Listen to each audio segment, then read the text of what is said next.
কবরের আযাব দুটি কারণে হবে সবচেয়ে বেশি।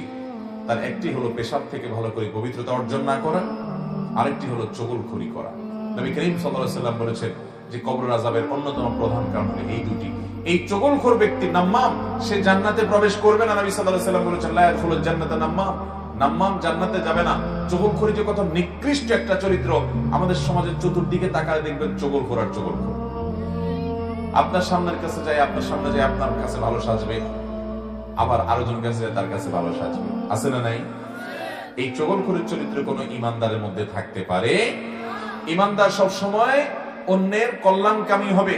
কারোর মধ্যে, দুজনের মধ্যে ভুল বুঝাবুঝি হয়েছে, সে ভুল বুঝাবুঝি দূর করার জন্য সে প্রাচীরের ভূমিকা রাখবে, যে প্রাচীর দুজনকে এক করবে। সে প্রাচীর হয়ে দুজনের মধ্যে বিভেদ সৃষ্টি করবে না, বরং পারলে সেতু বন্ধন হবে, প্রাচীর না বরং সেতু হবে।